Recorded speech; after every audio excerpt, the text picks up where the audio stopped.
El primer paso que dan los pueblos para ser sabios es proporcionarse grandes bibliotecas. Bienvenidas y bienvenidos a La Proclama, un espacio para dialogar, descubrir, compartir y crear desde el conocimiento, la historia y la cultura. Somos el saber que se transforma en conversación. Desde la Biblioteca Nacional, la memoria colectiva de nuestra nación, te invitamos a escuchar a los protagonistas que nos cuentan el presente y el pasado con una mirada única. Esto es La Proclama en Radio UNIAC, con María José Cuello y Juan Pablo Rojas. Les damos la más cordial bienvenida al capítulo 58 de La Proclama, el programa de radio de la Biblioteca Nacional de Chile. Mi nombre es María José Cuello, funcionaria y amante de la Biblioteca Nacional, y como siempre estoy con mi compañero Juan Pablo Rojas. ¿Cómo estás, María José? Muy bien, ¿y tú? Excelente. Cuéntame, ¿por qué estás tan bien? Ya lo sabes, porque te lo he dicho. Se acercan las fiestas patrias. Yo pensé que se acerca el final de agosto. No, bueno, también, esa es la otra, y hasta ahora lo estamos pasando sin novedad. Así que, no, contento. Sobre todo contento por estar una vez más al aire aquí en La Proclama, el programa de la Biblioteca Nacional en Radio UNIAC, que siempre nos trae tantas sorpresas y buenas conversaciones. Eso mismo iba a decir. Han sido buenas conversaciones, entretenidas conversaciones y muy interesantes. Sí. ¿Quieres que empiece con una efeméride? Por supuesto. Me costó hoy día. ¿Por qué? Porque, no sé, nada que me sedujera especialmente. A ver, cuéntame. Pero finalmente hay una que me parece interesante. El 2006, ¿Ya? la Unión Astronómica Internacional retira a Plutón la categoría de planeta. ¡No! Fue ese día. Oye, todo lo que habíamos aprendido hasta ese día se desmoronó. Yo no aprendí nada porque hasta el día de hoy no me sé el orden de los planetas. Bueno, espantoso. Esta es una excusa entonces para revisar el mapa astronómico. Sí, lo interesante eran los motivos, porque se quedó reducido a que era por pequeñito. Imagínate toda la gente que somos más chicas, sí, estamos reducidos. Ahora es un planeta enano. Exacto. ¿Qué queda para nosotros? Nada, bueno. Oye, Juan Somos Pablo. polvo en el viento. Exactamente. Oye, ¿te gustan los museos? Me encantan los museos. Hemos hablado varias veces de museos acá. Pero hoy vamos a hablar de uno que es especialmente significativo. Uno de los más importantes de Chile, hay que decirlo. Y además que tiene que ver con nuestra identidad. Tal cual. Y además vamos a conversar sobre uno de nuestros temas favoritos, por supuesto, que ¿Cuál? es la bibliotecología. Por supuesto, nos encanta. Así que vamos al tiro a la primera entrevista. Claro que sí. Te voy a contar que desde 1982 el Museo Histórico Nacional se encuentra instalado en el ex Palacio de la Real Audiencia, en la vereda norte de la Plaza de Armas de Santiago. Es uno de los 3 museos de la ciudad que posee el rango de nacional, junto al Museo Nacional de Bellas Artes y al Museo Nacional de Historia Natural. Desde el pasado 2 de agosto del 2026, el museo se encontrará cerrado temporalmente para iniciar un importante proceso y ampliación y restauración de la infraestructura dentro del edificio, un proceso que vamos a estar ahí esperando con ansias. Sí, por supuesto. Para hablar de este y otros temas, hoy nos acompaña Priscila Barahona. Ella es arquitecta de la Pontificia Universidad Católica de Chile, máster en Patrimonio Mundial y Proyectos Culturales para el Desarrollo de la Universidad de Barcelona y Turín, con postítulo de especialización en Conservación y Restauración Arquitectónica de la Universidad de Chile y estudios de diplomado en Conservación de Bienes Culturales de la Universidad Alberto Hurtado, en conjunto con la Escuela de Artes Aplicadas. Pero lo más importante, que ella es la directora del Museo Histórico Nacional. Y por eso está aquí el día de hoy. Bienvenida, Priscila. Muchas gracias por la invitación. No, gracias a ti. Qué gusto contar con tu presencia aquí en La Proclama. ¿Cómo estás? Bien, ¿Sí? Con harta cosa.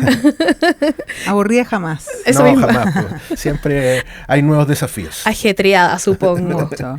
Oye, Priscila, primero quiero que podamos compartirle a la gente. Este es un programa, por supuesto, de difusión, por lo que siempre es importante un poco contextualizar. Si hubiese alguien que no ha ido nunca al Museo Histórico Nacional, cuéntanos cuáles son las principales colecciones que guarda, cuáles son los principales objetivos de la institución.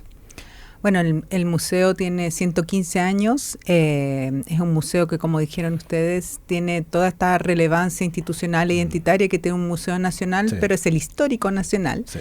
que nace luego de que ya la República estaba en Chile instalada, habían colecciones de particulares que eran muy importantes, y que luego de la exposición del coloniaje de Benjamín Vicuña Maquena, Figueroa, que era un senador, dice por qué no tenemos un museo como estaba pasando en todo el mundo, que había museos nacionales de historia de cada república, y así se gestiona por una visión de este caballero, el Museo Histórico Nacional.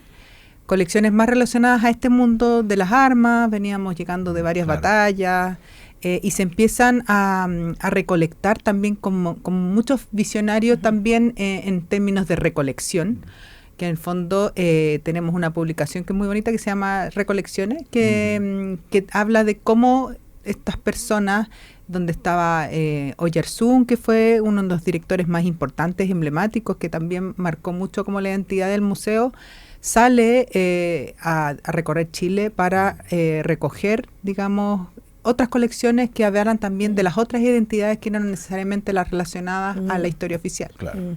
Eso es súper importante porque cuando hablamos de instituciones nacionales, como incluso la propia biblioteca, ¿cómo poder hacer carne y real que sean suficientemente nacionales con un territorio tan complejo como Chile? Y que siempre es el desafío, yo creo, que de cualquier museo nacional, que en el fondo que estén los relatos, que estén las personas, las comunidades, que la gente se sienta como atraída a esa historia, más allá de tu interés particular, que tú digas, sí, esto realmente es nacional. ¿Cómo llegar a esa identidad? Es un desafío permanente que han tenido los otros directores, que también vamos a tener en el futuro, digamos, y que es parte de lo que ha ido creciendo también en la orgánica. Porque una cosa es tener las colecciones, tener los objetos, y otra es organizarlas de tal manera que den cuenta de nuestra identidad o nuestras identidades. Tú ya has mencionado la palabra, hay que crear un relato, y eso no es sencillo. Es un ejercicio bien complejo. Bueno, tenemos 11 colecciones con 7 curadores. Entonces, colecciones, por ejemplo, de numismática, de armas, de pintura, de artesanía, de documentos, la fotográfica, que es un tema gigante también. Una joya. Una joya. De hecho, es el 90% de nuestra colección es la fotografía, negativos, positivos y otros tipos de formatos. Y ya estamos cerca del 1.000.000 de piezas. Wow. Estamos cerca del 1.000.000 de piezas. Que obviamente un edificio como el que nos recibe en este momento, que es el edificio histórico, que tiene un patio, en el 82 cuando llega para acá el museo ya queda chico. Es decir, llegó quedando chico. Llegaron y le faltó espacio. Claro, entonces ahora que ya estamos en el siglo XXI, que tenemos otros relatos, otras relaciones con las comunidades también, y las investigaciones que se han ido dando, dan ganas de obviamente de que se pudiera visibilizar todo eso, y en el fondo el museo en la actualidad tiene hasta el 73. Y en el ensayo general, que es la muestra que se lanzó el año pasado, se empieza desde los pueblos originarios, pero antiguamente eso no estaba en la muestra. Porque claro, también, ¿cómo se determina qué es histórico? También es un tema. Es decir, y por eso que el mismo proceso que han llevado otros directores que son historiadores, la misma Macarena Ponce de León que estuvo antes, hizo un gran trabajo por fortalecer el equipo de investigación, pero también en la metodología de cómo se hacía participativo el relato, el guión, para que tuviera la validez ante variados públicos, que se juntaron con grupos de artesanos, de comunidades indígenas, historiadores, gente cercana a los museos. Igual es súper bonito eso que haya ocurrido en la vida real, de este avanzar de los museos, que tiene que ver con una participación efectiva, y no solamente como desde el relato, como, sí, queremos que la gente venga, sino que opine realmente y participe. Claro, eso es como que, bueno, la nueva museología lo pide y es súper conocida por los que sabemos de museología, pero la gente cree que esto lo decide un director o un erudito y para contar, y no, hay un trabajo detrás. La muestra permanente, que en verdad debería llamarse principal, pero porque no debiese ser permanente nada. Sí, todo va mutando. Claro, ha ido mutando por lo mismo que dices tú, porque se van cambiando, mientras se van haciendo investigaciones, se han ido cambiando también objetos, imágenes y relatos, porque van cambiando también las dataciones. Oye, Priscila, ¿y tú como arquitecto le das una impronta especial a tu administración? Yo creo que sí. Ahora, yo estudié arquitectura, pero fui mutando, hablando de la palabra mutación, así como el museo, yo también he mutado mucho. Principalmente soy funcionaria pública y me encanta decirlo porque es una vocación en poner a disposición como mis conocimientos, pero también las distintas instituciones donde yo he estado. Obviamente para mí, por ejemplo, haber estado en el Centro Nacional de Conservación y Restauración fue una graduación propiamente tal de cómo se puede trabajar de manera proactiva, con pensamiento crítico, con mucha metodología en el Estado, que no salía como del oficio, de la cuestión rápida. Allá era como otro mundo, y yo lo agradezco el tiempo que estuve ahí, porque en el fondo creo que de esa densidad tenemos que partir. Y el museo también ha sido una gran prueba para mí en ese sentido, más allá de que he estudiado arquitectura, obviamente tengo un tema espacial, conservación, sé de temas de conservación de depósito y todo el cuento. Pero finalmente las carreras de pregrado encuentro que son como un desde, y después se te va abriendo el camino según tu vocación, en lo que se te van dando oportunidades, obviamente, y uno va tomando decisiones en relación a lo que proyecta y lo que dice, chuta, parece que soy buena para esto, parece que podría hacer esto también, y se me ha dado como bien de manera fluida, digamos. Natural. Como, Claro. Priscila, de hecho, en mayo de este año, para celebrar justamente los 115 años de historia, el museo lanzó la plataforma digital Objetos e Historias que nos conectan. Cuéntanos un poco de esta iniciativa y si tienes alguno de los objetos favoritos. Yo ya tengo también así algunos que son los que más me gustaron. Si quieres podemos comentarlo. Sí, es que mira, esa fue también con todo este proceso que estábamos haciendo del cambio interno y más allá de los muros. Siempre decimos como que el museo se transforma desde dentro, digamos. Se da esta casualidad también del proyecto de ampliación que nos va a hacer crecer muchísimo en metros cuadrados de exposición, de servicio y de instalación en la ciudad.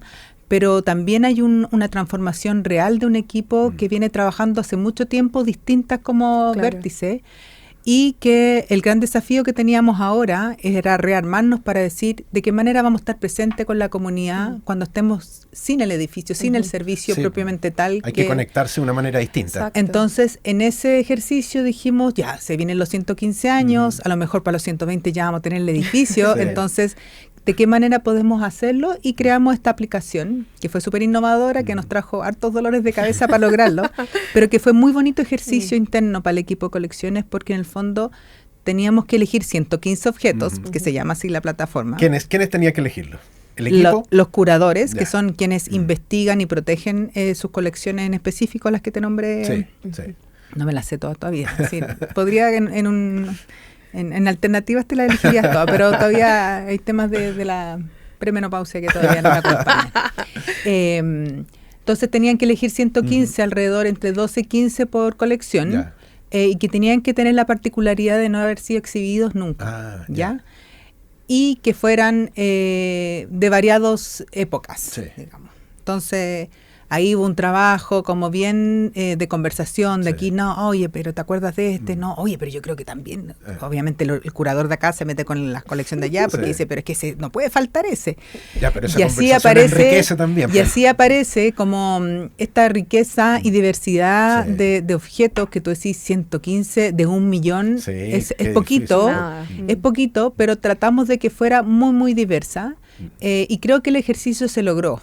Estamos todavía abiertos en esta plataforma para que la gente elija, pero también comente de qué manera este objeto le trae alguna cercanía. ¿Cómo la gente accede a la plataforma? Te metes a la plataforma 115objetos.mhn.gov.cl. Perfecto. Claro, y también a través de la página del museo pueden llegar igual a la app, también está en versión para celular, y tú puedes elegir por colecciones, puedes elegir por temática, es decir, es bien amplio, o lánzame tú qué me dice el ¿Y la gente puede comentar? Claro, entonces le puedes poner like, que obviamente es lo más fácil, pero lo que nosotros queremos es que comenten. Claro. Y eso ha sido súper bonito porque como siempre estas cosas como que pueden llegar a muchos lugares y pueden llevar a muchas historias, que yo creo que lo estamos logrando con el ejercicio. Y también para el museo ha sido una manera distinta de curar. Es una co-curaduría finalmente que esperamos poder exponer el próximo año. Tuvimos que aplazar un poquitito más el tiempo para, bueno, con todo este tema de los cambios que están habiendo en el museo, preferimos darle el tiempo que merecía esta curaduría y después poder exponerlos en algún lugar que nos pueda recibir. Pero me parece fantástica también como la idea de poder no solamente apreciar una pieza o un objeto histórico, sino que también poder decir, me gusta por esto, o mi vínculo es de tal manera. Me provoca una sensación, un recuerdo. Oye, Priscila, y de los 115, ¿cuál es tu favorito? Tengo muchos favoritos. Elige uno. Bueno, es que yo soy fan, así como tú eres fan de la Biblioteca Nacional, yo de las bicicletas. Entonces, soy totalmente ciclista, creo que es la mejor invento de la humanidad. Después del libro, a lo mejor, no Claro, sé. claro. Así que voté por una bicicleta, una cámara de una Polaroid también. Yo soy como más digamos, más actual. Ya. No me fui por cosas de la Javiera Carrera, ni cosas así. Oye, es que yo estuve curioseando también y tampoco me fui por la Javiera Carrera. ¿Qué te gustó a ti? Oye, es que había la colección de textil. Me metí. Bueno, no, la colección de artes populares y artesanía me parece fantástica. Todas las piezas eran maravillosas. No, es que son todas maravillosas igual. Pero en textil había una que era un traje calzoncillos. rosado. Ya. Y yo dije, qué curioso esto. Y me metí y ¿De era un quién traje era? de Salo Reyes. Salo es que Reyes. Es muy buena esa historia. Sí. ¿Cuál es la historia de ese traje? Que Salo Reyes nos llega esa donación el año pasado. Yo ya estaba en el cargo. Y la familia, que ya tiene una fundación, decide donarle al Museo Histórico algunos elementos que fueron de Salo Reyes. Y bueno, hicimos todo un acto y todo, como solemos hacerlo como con las donaciones. Y este traje, que es rosado, como dices tú, que es muy llamativo por también el diseño, es el que usó Salo Reyes cuando tocó en el Movistar Arena, porque era el primer chileno que tocaba en un Movistar Arena. Entonces ellos lo encontraron especialmente significativo. Sí, Nos no. donaron también algunos trofeos, que el primero y el último que recibió él en vida. Y bueno, y ese día también cantó el hijo, fue como Qué bonito. Muy histórico también. Sí, Historia popular, me encanta. Sí, me encanta porque además cuando uno piensa en el Museo Histórico tal vez piensa justamente en grandes como próceres antiguos o historia como muy oficial. Y tú pensaste en el gorrión de Conchalí. Es que, pero es que además, como es muy visual la aplicación y la página, uno también puede ir viendo como por las cosas que más le llama la atención. ¿Cómo no? Ahí, según las imágenes que El aparecen. tocado del Bim Bam Boom, ¿no te llamó la atención? Qué bueno. Precioso también. También llegaron bolsas gigantes al museo, lindo. tuvimos ¿Una que donación elegir también? una compra pero muy Ya, barata, ya. es decir, para el valor que tiene. Claro. Querían dejarlo en un lugar Sí. que los pudiera resguardar, Sí. había muchas plumas, entonces también es muy Sí. difícil el tema de la conservación textil. Sí. Y a veces como que llegan al lugar Claro. donde tienen que llegar. Pero dándole Totalmente. también un contexto un poco más como a la línea de lo que estamos conversando, si hay una colección que es de artes populares y artesanía, efectivamente lo popular en este minuto, siglo XX, segunda mitad y actualmente, tiene que ver justamente con ese tipo de cultura, pues con lo que tú mencionas del Bim Bam Boom o los cantantes populares, en fin, como que me parece súper como evidente. Obvio que sí. Sí, por supuesto, y atractivo, cercano. Es un acierto, sin duda. Oye, Priscila, el museo y la biblioteca tienen afinidades, por supuesto, objetivos comunes, miradas parecidas sobre el patrimonio. ¿Cómo ves la relación con la biblioteca? ¿Qué posibilidades de colaboración surgen ahí? ¿Cómo es nuestra relación Es decir, interinstitucional? nuestra relación actual es totalmente cercana, no solamente por ser amiga de la Sole, Sí. sino también porque compartimos como la visión de querer abrir estos espacios y Sí. convertirlos en estos como pequeños como centrales de energía positiva cultural, sí, que perfecto. yo creo que ha sido como un sello de que principalmente la Soledad ha podido instalar.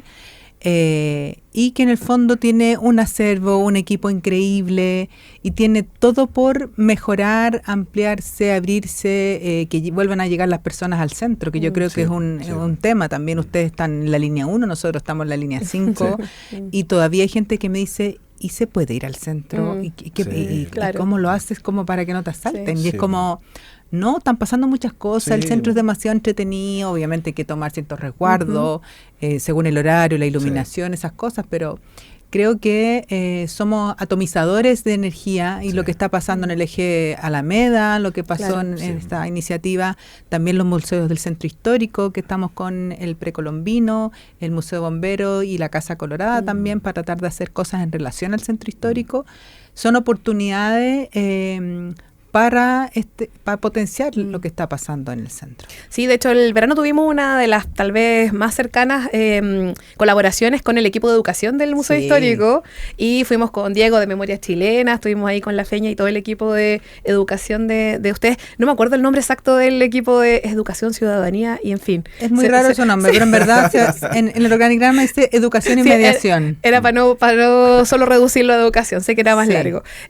Bueno, y también como dice Priscila, efectivamente fue una instancia súper interesante con respecto a que la gente estuviese en la Plaza de Armas, pudiéramos conversar sobre ella, trabajar a partir también de las colecciones fotográficas que compartimos por lo demás, así que ahí tenemos un ejemplo. Y esperamos que la biblioteca nos reciba con sus hermosos espacios de exhibición para poder también como museo estar de otra manera, así que estamos haciendo las solicitudes pertinentes. Ya, pero es un momento en que esa hermandad se puede hacer carne. Es muy necesario. Sí, de todas maneras. Tú mencionabas también lo de la red Alameda Cultural. ¿Qué importancia ha tenido para ustedes como museo participar de esta red? Mira, en estricto rigor está como recién empezando, pero nos hace parte de algo que yo como que empíricamente debiera pasar, que en el fondo Alameda, Santiago se empieza como en la Plaza de Armas, digamos, porque estaban ahí los incas ya, como que ultra sabido. Pero la Alameda siempre ha sido como un límite y yo creo que es súper estructurante desde el urbanismo que una red que se llama Red Cultural Alameda tenga sus extensiones de brazos como tienen los paseos, como tienen a otros polos que no están necesariamente en línea, y que también fortalece, les sirve a ellos como esta articulación, porque nada es tan lineal, ni siquiera Chile, que es tan lineal, es tan lineal, porque así como anda a llegar a Bisbiri desde, por la cordillera será nuestra columna vertebral, pero hay muchas cosas que pasan en lo intertanto. Entonces, es una muy buena noticia que esperamos que podamos articular hartas cosas ahí. Oye, Priscila, nosotros hace un año que tenemos este programa en Radio UNIAC y por supuesto que para nosotros un referente es la obra del museo, porque ustedes tienen una trayectoria larga en programas de radio. ¿Cómo evalúas tú esa posibilidad que tienen desde hace tanto tiempo de difundir sus contenidos a través de este medio que es la radio? Bueno, yo soy una fiel oyente de la obra del museo. Me encantan los temas que salen ahí, siempre estoy atrasada porque son demasiados los capítulos, pero ahí me quedo pegado en ciertos como temas, porque encuentro que el momento, yo lo uso para andar en micro, entonces pongo mi podcast y me dura justo hasta que me bajo al paradero un capítulo. Y ha sido algo que hemos como fortalecido también hartos desde el equipo, de cómo este programa lo fortalecemos, y también es parte de la identidad del museo y de las personas que trabajan en cultura, literatura, historia, porque en el fondo es muy difícil mantener estos programas, digamos, de manera permanente, y ha sido también una decisión, digamos, estratégica para el museo, que no queremos para nada perder. Y que va a ser otra manera también de posicionarnos y de seguir ahí conectadísimo, más toda la otra pega que tenemos que hacer mientras se construye. Y yo creo que también siempre es importante mencionar que amplía lo que significa, bueno, en el caso del museo o la biblioteca, poder partir la conversación a partir de objetos que son súper visuales, o sea, por ejemplo, lo que hablábamos antes de los vestuarios o de, no sé, cualquier tipo de objeto, cómo narrarlo, cómo contarlo, cómo van saliendo entonces historias desde ahí. Me parece que también es súper interesante lo que ha hecho la obra del museo, y como dice Juan Pablo, para nosotros es un súper referente. Buenísimo. ¿Estamos de tiempo? Sí, mira. Pero yo quería preguntarle a ver, cuéntame. Una pregunta con respecto el ping-pong rapidísimo. Sí, ver. ¿Tu museo favorito del mundo? Que no sea el museo histórico, por supuesto. La calle. Excelente respuesta. ¡Ay, qué buena respuesta!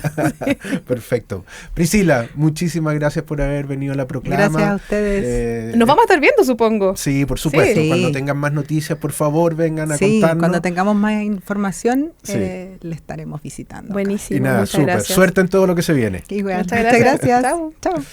Y nosotros nos vamos a nuestro archivo sonoro. Voces que narran nuestra historia. Sonidos que guardan la memoria de un país.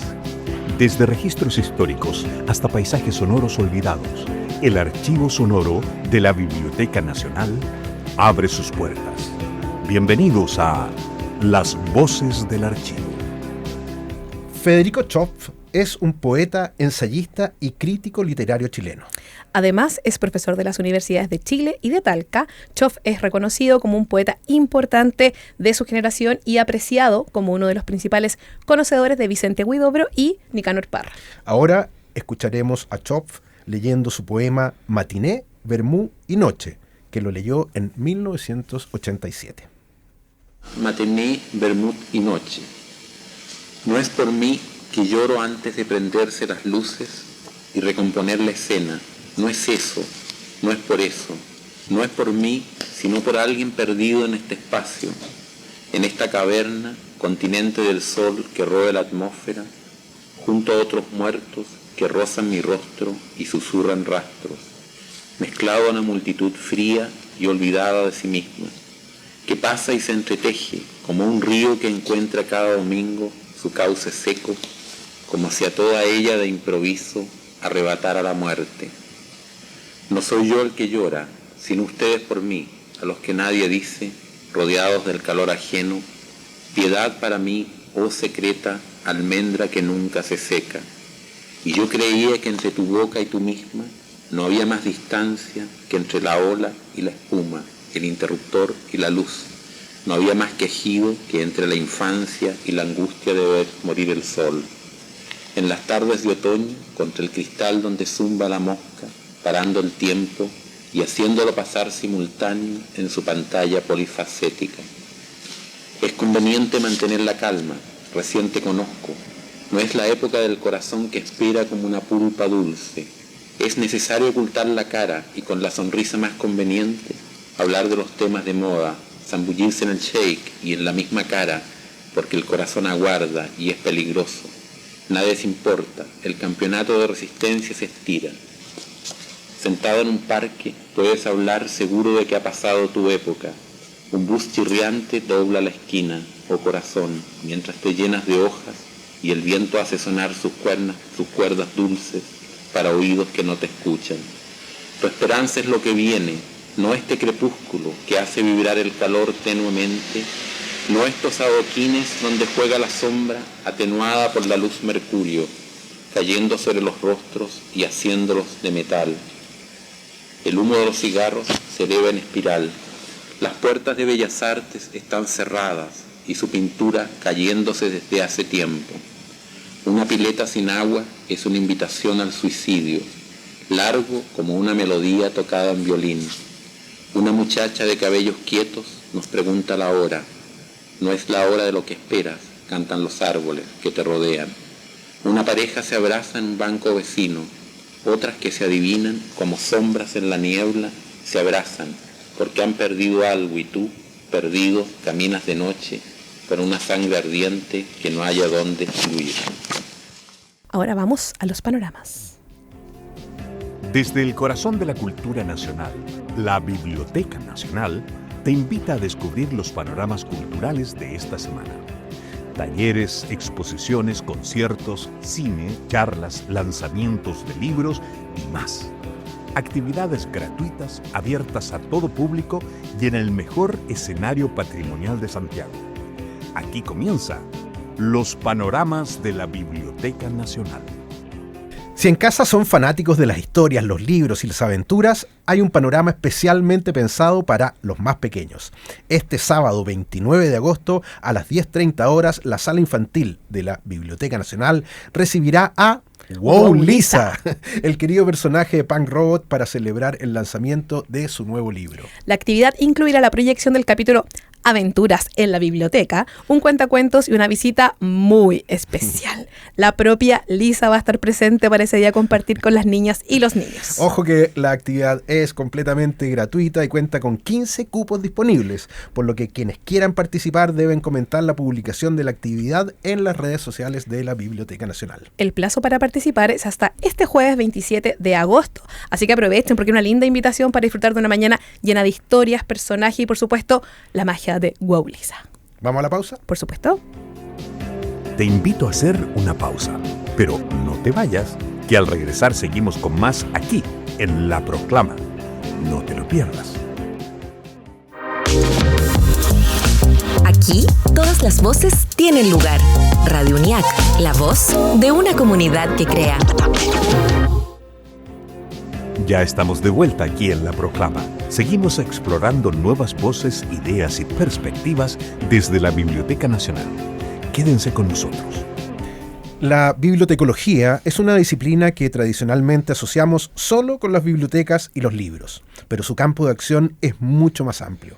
Las y los profesionales de esta área trabajan en la gestión de información, archivos, patrimonio documental, repositorios digitales, investigación y desarrollo de servicios para distintas comunidades. En un contexto marcado por la transformación digital y la enorme cantidad de información disponible, su labor, por supuesto, adquiere una importancia cada vez mayor, y para ello vamos a conversar hoy día con Nicole Coxio, bibliotecaria documentalista con experiencia en bibliotecas especializadas y archivos. Ella cuenta con un máster en gestión del patrimonio internacional por la University of Birmingham y un máster en medios de comunicación por la Liverpool John Moores University.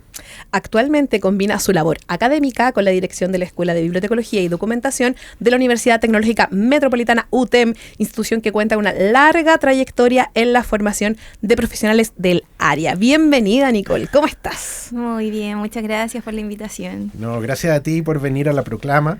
Y para empezar, queremos conocerte un poco más, saber de tu trayectoria. ¿Cómo comenzaste en esto de la bibliotecología?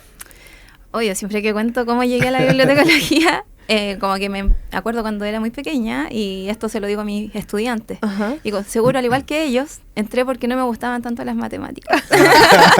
Por oposición. Y dije, voy a buscar algo que me permita, ojalá leer harto, ojalá poder estar vinculada con las personas, porque siempre había sido bien inquieta.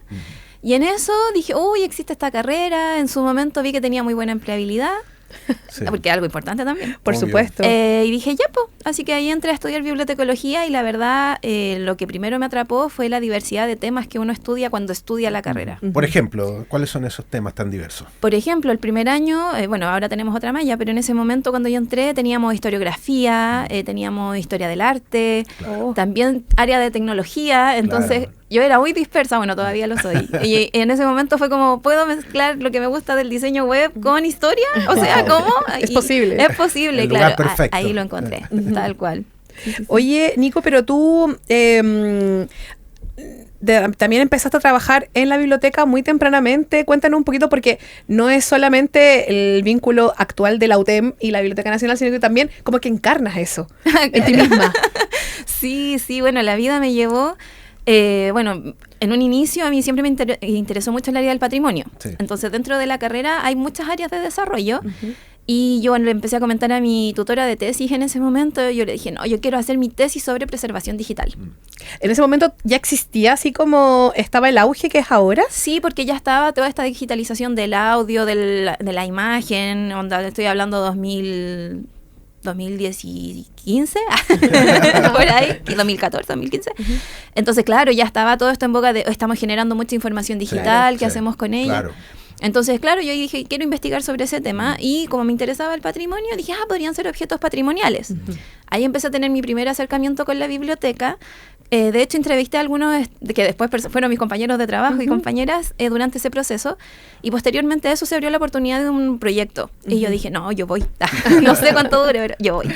Y empecé a trabajar en la biblioteca, bueno, de proyecto, después ya me fui quedando, salió otro proyecto y así. Yo siempre digo, yo partí desde el sótano de la biblioteca, literal, desde el depósito de periódicos, revisando periódicos a mano, contando hojitas para digitalizar. Y ya posteriormente, en la medida que fui aprendiendo también, porque uno en la formación de pregrado en general, uno sale con una base, pero después uno lo va perfeccionando.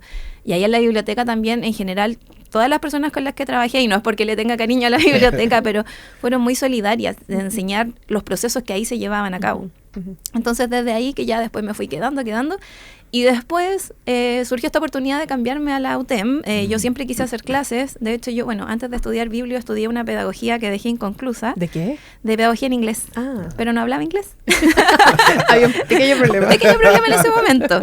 Entonces dije, no, ya con los años, de alguna forma traté de unificar como mis intereses, que eran la enseñanza, con mi profesión. Y cuando se abrió la posibilidad de postular a este cargo, yo postulé sin ninguna fe, pero siempre tuve el interés de hacerlo y por eso es que traté de estudiar, a pesar de que mi trabajo tal vez no me lo demandaba directamente. Hasta que, bueno, después me aceptaron como académica, otras vueltas de la vida me llevaron a ser directora de escuela y he tratado de mantener este vínculo con la biblioteca porque, como les digo, según mi experiencia, es un lugar que se hacen tantas cosas diversas, que es como un laboratorio viviente, básicamente, de nuestra profesión desde distintas perspectivas. Claro, y eso mismo que tú mencionas desde la propia experiencia tuya, pero también ahora desde el otro lugar, como profe y antigua trabajadora, ¿cierto?, de la Biblioteca Nacional, ¿cómo ves el impacto que tiene para los estudiantes? ¿Cuál es la importancia en su formación? Yo creo que hace que vean la profesión desde una perspectiva mucho más, no sé si ceremoniosa, por decirlo así, pero porque claro, una vez en el aula cuesta que los estudiantes como que dimensionen el impacto que tiene lo que ellos hacen y lo que van a hacer cuando se titulen. Sí. Es fuerte eso, sí, es verdad. Entonces a veces cuando van a hacer una pasantía o incluso una visita y dentro de esa visita notan que una persona, cierto, un usuario le da las gracias o ellos mismos como usuarios dentro de ese espacio dicen, oh, yo en el futuro voy a hacer esto, obviamente le toman otro sentido a lo que están estudiando y cómo lo están estudiando. Y desde esa mirada la biblioteca ofrece muchos espacios, como les decía, desde una perspectiva más digital, por las colecciones que trabajan. Hay quienes les interesa más lo análogo, tal vez lo más histórico. También hay departamentos que ven esa área. Entonces, por eso el vínculo con la biblioteca se ha mantenido desde al menos que yo entré a la universidad, que ya van a ser 3 años, un poquito más. Pero obviamente mis antecesores, por decirlo así, también tenían un vínculo con esta institución, porque la Biblioteca Nacional para nosotros es la referencia en temas de bibliotecología y gestión de información. Y en general, cuando llegan tus estudiantes, ¿ya conocen la Biblioteca Nacional o descubren un mundo totalmente inédito para ellos? Se les obliga. Hay de todo. Bueno, sí, se les obliga. Hay de todo un poco, pero en general sí, ellos ya tienen un conocimiento de que existe como institución. Muchos de ellos han ido en el Día del Patrimonio, que es donde la suelen conocer, pero cuando nosotros vamos como con una perspectiva profesional, nos suelen dejar entrar a otro espacio. Entonces ahí es como... Tengo el privilegio y mi profesión me permite entonces poder entrar a estos espacios que la gente común no puede acceder. ¿Y qué espacio les llama la atención? Normalmente, por ejemplo, periódicos, como que nunca se imaginan que hay como todo un espacio escondido y que hay un subterráneo y que ellos pasan a veces por allá afuera. Yo les digo, ustedes pasaron allá abajo. Es lo que más le llama la atención. Bueno, y también el área de música. Bueno, en general todas las unidades tienen como sus tesoritos, como le dicen. Y hay para todos los gustos, para los distintos intereses, uno encuentra algo que satisface esa curiosidad dentro de la Biblioteca Nacional. Sí, de hecho, a mí me llamó la atención porque en la página de la UTEM, de bibliotecología, lo primero que sale es, bueno, una imagen tuya, Nico. pero lo que me llamó la atención, que es lo importante, es que aparece una imagen de Biblioteca Nacional Digital. Entonces, cuéntanos un poquito sobre eso, porque claro, uno piensa en los libros, tú hablabas también que partiste trabajando en la biblioteca con digitalización, entonces, también cómo ha sido desde tu experiencia y cómo lo ves dentro de la biblioteca también, este paso que ha habido desde lo análogo y los documentos y los libros, ¿cierto?, a este mundo digital y, por supuesto, al acceso finalmente. Sí, de hecho, bueno, las plataformas de la Biblioteca Nacional las consultamos un montón en nuestras clases porque es como una evidencia del procesamiento más técnico que uno debiese realizar o de lo que uno debiese como apuntar en algún lugar al que llegase a trabajar. Y sin duda, claro, dentro de la profesión, como les digo, a mí me gusta mucho el ejemplo de la Biblioteca Nacional porque las personas la suelen ver muy como rígida, como una institución o con un edificio o un palacio, pero finalmente el trabajo que siento yo que han desarrollado muy fuertemente, porque lo conozco desde dentro también, es con sus colecciones digitales y la mediación hacia las personas y que utilicen estas colecciones. Entonces, cuando yo a mis estudiantes, por ejemplo, les hablo de procesamiento de información, no se lo hablo solo desde una perspectiva técnica, como sí, el metadato tiene que estar bien puesto, sino que siempre pensando en el usuario y que finalmente todo lo que ellos aprenden sea con ese foco, y la biblioteca eso lo refleja en sus plataformas de muy buena manera, que además tiene plataformas diferenciadas según tipo de usuario, Onda Chile para niños, ¿cierto? Y todo ese tipo de trabajo que han podido realizar de manera también muy sumativa. Entonces, también es como transmitirles, sí, esta institución ha logrado esto, pero tiene más de 200 años. Entonces también es un muy buen ejemplo para decirles, ustedes pueden llegar a eso, pero les va a llevar trabajo probablemente, porque en nuestro país sabemos que el ámbito cultural cuesta que se desarrolle, cuesta tener fondos. y cuesta encontrar profesionales que sepan hacer la pega. O sea, por eso les agradezco tanto la invitación, porque en realidad nuestra profesión es súper importante, pero nosotros sabemos que las personas no saben que nos necesitan en muchas ocasiones. Y no lo hablo solo desde mi escuela, desde la UTEM, sino que digo profesionales de la información en general, archivistas igual. Y una vez se llega a enfrentar un lugar que tiene un valor histórico muy importante, pero no tuvo, lamentablemente, tal vez los recursos o la visión, ¿cierto?, de alguien que dijera, necesitamos acá a alguien con conocimiento de cómo estructurar este conocimiento o este material. Entonces, a mi criterio, la Biblioteca Nacional suele ser un referente en esa materia porque ha creído y ha contratado cierto personal para poder realizar los procesos que realiza, pero sin ese conocimiento tal vez no estaría tan posicionada como está, no solo a nivel nacional, porque a nivel internacional, yo recuerdo, bueno, yo trabajé en el archivo fotográfico y audiovisual y cuando hicimos unas cápsulas sobre la historia del cassette en pandemia, llegaron a ser publicadas después, no recuerdo si era por la IFLA o una institución de esa índole internacional, y ahí tú te das cuenta del alcance y del valor que tiene el desarrollo profesional de las personas que trabajan en las unidades. Y Nico, tú acabas de decir que a veces uno o en el medio no hay conciencia de que se necesita un profesional de esta área, pero también contaste de que cuando tú entraste a estudiar te fijaste en que tenían una alta empleabilidad y la biblioteca es un referente, pero ¿qué otras instituciones necesitan alguien que haya estudiado bibliotecología? Todas. Perfecto. No, pero más concretamente, porque eso es muy amplio. Es como cuando uno dice público diverso. Claro. Todo público.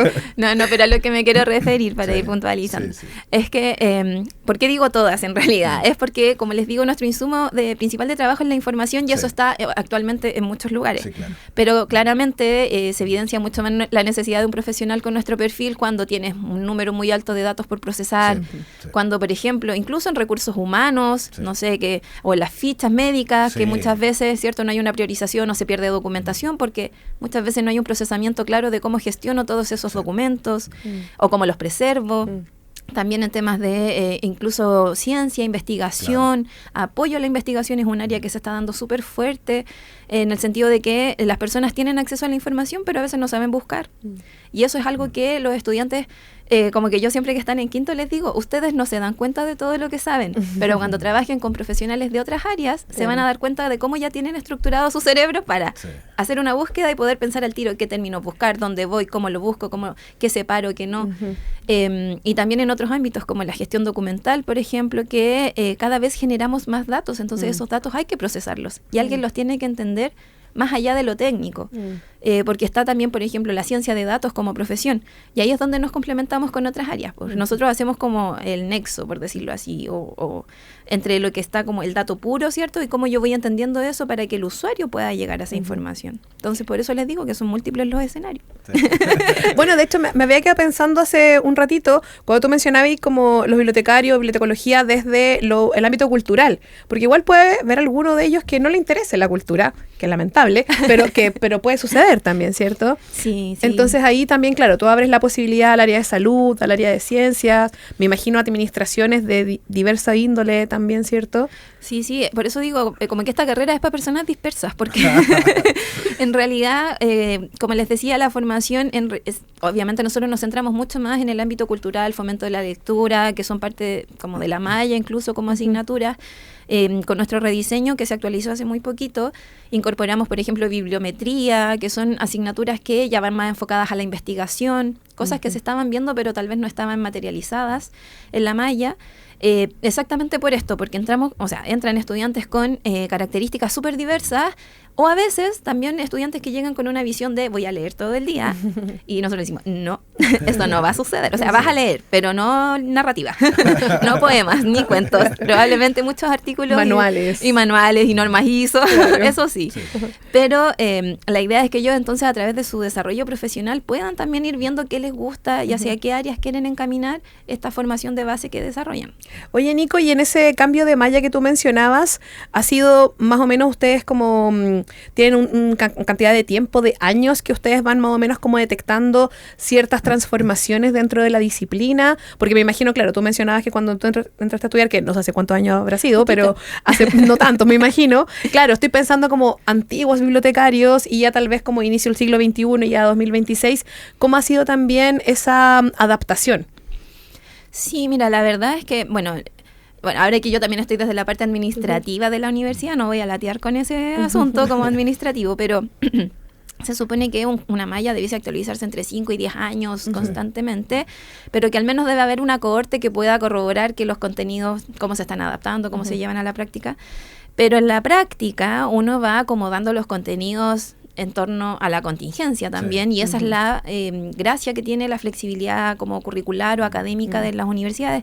Entonces, desde esa perspectiva, por ejemplo, cuando llegó esto de la IA generativa, que a todos nos pegó demasiado, si bien esto no aparece en los programas de asignatura, sin duda todos los docentes ya lo están viendo en el aula. Claro. Entonces, desde esa mirada, en general, es desde la escuela lo que se intenta, que es lo que ahora me toca dirigir, como ir incentivando a los docentes que vayan involucrando estos nuevos contenidos, que vayan adaptando en su aula, ¿cierto?, las cosas que van pasando, porque si lo hago a nivel curricular, vale decir la resolución, porque la universidad además es una universidad estatal, pública, que requiere de resoluciones para todo, me demoraría años y no es la idea. Entonces, ahí es cuando nosotros nos hemos todas las instancias de conversación, de también decirle, como les digo, a los docentes o también aunar criterios con los estudiantes. Ahí uno va tratando de encontrar puntos como de decir, ya, esto tenemos que verlo aunque no esté en el programa, pero se tiene que ver porque si no mi estudiante va a salir con una carencia y no se trata. Y bueno, por supuesto que mencionaste la inteligencia artificial y no podemos... Tu tema. No, porque nuestro tema, no podemos evadirlo. Es que como dice la Nico, ya nos permea a todos, estamos aquí. ¿Pero qué oportunidades le da la inteligencia artificial al ejercicio de este oficio? Me imagino que puede cambiar bastante ciertos procesos. Sin duda, yo pensaría que a todas las profesiones les está pegando de una u otra manera. Nosotros particularmente lo vemos más, obviamente, como un apoyo, porque, bueno, ustedes verán también en la biblioteca, siempre hay mucho rezago de materiales, siempre hay mucho por procesar. Entonces, tener algo que te permita automatizar todos esos procesos para nosotros es un gran beneficio, y así lo vemos, y así también lo estamos enseñando en el aula. Lo que a nosotros nos interesa y lo que tenemos ahora como desafío es lograr que nuestros titulados como que lleguen a un lugar a tener la capacidad de implementar esta tecnología desde una manera crítica, útil, y que desarrollen esas habilidades de, más allá del procesamiento técnico, que vemos que esta IA cada vez la va a hacer de mejor manera, en la medida que la sepamos entrenar también, es eso, que nuestros estudiantes sepan entrenarla, que la sepan entender, y qué procesos también ellos los van a diferenciar, que hace poquito tuvimos una actividad en la ABN también, y donde hablábamos de la humanidad, pues como tener esta capacidad de aplicar criterios, de identificar necesidades, de priorizar, porque la IA de momento no sabe hacer eso, probablemente no sabemos si en unos años más lo haga, pero hasta por ahora tenemos que saber diferenciarnos, tenemos que explotar eso que nos hace únicos como seres humanos, que tiene que ver con las habilidades blandas, con ciertos criterios que toman en cuenta no solamente el dato duro, sino que también la experiencia que uno tiene aquí en este planeta. Sí, me paso al tiro como del tema de inteligencia artificial y esto como de administración de información y que haya un humano ahí intercediendo.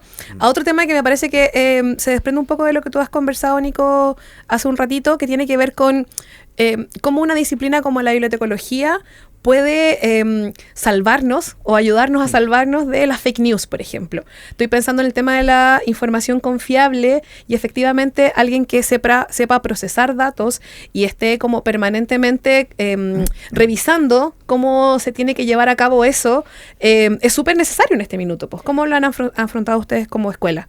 Seguimos dándole harto énfasis, de hecho, a esa competencia, a esa capacidad de análisis, de diferenciar, ¿cierto? ¿Qué fuentes son más confiables de otras? Elementos que me permiten verificar que una fuente sea confiable o no, o un dato.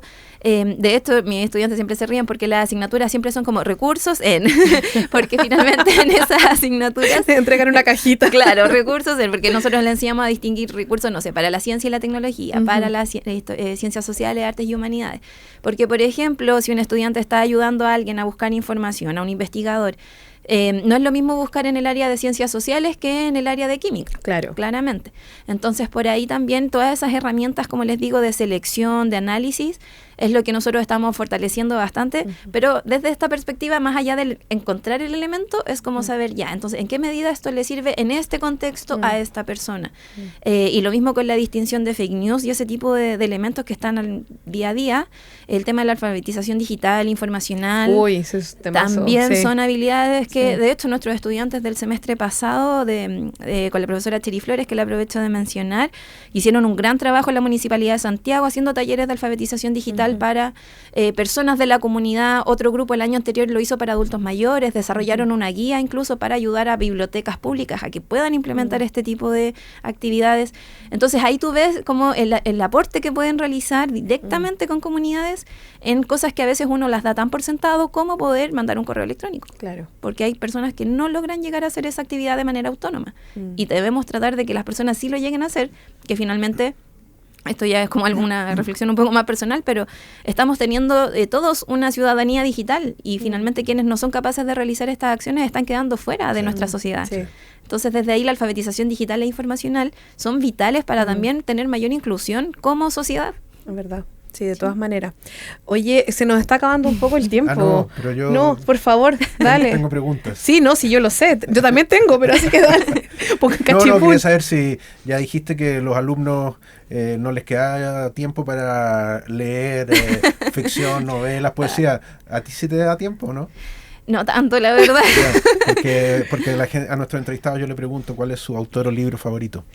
Pero tengo un libro favorito que lo leí hace muchos años. Genial. Sí, que es 1984. Orwell. Sí, porque me encanta leer. Yo siempre le digo a los chiquillos, me encanta leer cosas muy pesimistas para sentir que tengo una muy buena vida. Sí. Oye, Nico, y aprovechando el vuelito de Juan Pablo, como tú también eres conocedora de la colección del ADN, cuéntanos alguna pieza que te guste, alguna cosa que tú dices como, oye, vayan a ver esto sí o sí si es que no lo conocen. ¡Uy, qué difícil! Puede ser de cualquier archivo. Mira, te lo hago más fácil. Puede ser de cualquier archivo de la colección patrimonial. Ya, sí, porque el archivo con el que más trabajé fue el archivo audiovisual y fotográfico. Y recuerdo con mucho cariño, la colección de películas familiares. Sí. Que es que el hecho de ver así a personas caminando simplemente hace añorar tener ese tiempo. Y además que es un material demasiado lindo. Entonces, si alguna vez tienen la posibilidad de consultar las colecciones en línea, que están, pero que también en algunas ocasiones sé que disponibilizan ir a ver las cintas o cómo se procesan, una de mis colecciones favoritas, debo decir. Y fue una de las colecciones que me hizo, de hecho, postular a uno de mis primeros programas, que fue en gestión del patrimonio. Porque el patrimonio fílmico fue el que más me atrapó en su momento. Bueno. Qué lindo. Oye, Nicole, muchísimas gracias por estar en La ustedes. Proclama. Súper interesante, ya lo dijimos, este es uno de nuestros temas favoritos, porque son parte del corazón de nuestra biblioteca, así que siempre están abiertas las puertas de La Proclama. Gracias. Sí, bueno, y además que uno siempre piensa también como, bueno, cómo administrar cosas que en verdad no conoce tanto. Justamente a mí todo el tema de la bibliotecología me produce mucha fascinación porque encuentro que es algo muy, muy preciso y que hay que discutirlo muchísimo, pero además que hay que estar permanentemente actualizándose. Entonces creo que es bien desafiante. Y ser bien flexible al contexto, porque finalmente uno a veces quiere hacer cosas y no siempre tiene los elementos, pero las cosas hay que hacerlas igual. Eso creo que es algo que tenemos los bibliotecarios y bibliotecarias en general, que igual donde estemos, algo vamos a tratar de hacer. Ahí nos quedamos con ese mensaje entonces. Muchas gracias, Nico. Chao, chao. Nos vamos entonces A nuestro archivo de la palabra. Ajá. Palabras que resisten al olvido. Voces que cruzan el tiempo y nos siguen hablando. Poetas, pensadores, artistas y políticos se reúnen en el archivo de la palabra de la Biblioteca Nacional, invitándonos a escuchar y recordar. Bienvenidas y bienvenidos a El Archivo de la Palabra. Manuel Silva Acevedo es un poeta chileno de la llamada generación literaria de 1960 o generación dispersa. Como este programa. En 2016 fue galardonado con el Premio Nacional de Literatura. Su obra poética ha sido destacada por las más importantes antologías dentro y fuera del país. Parte de ella ha sido traducida al inglés, al alemán, francés e italiano.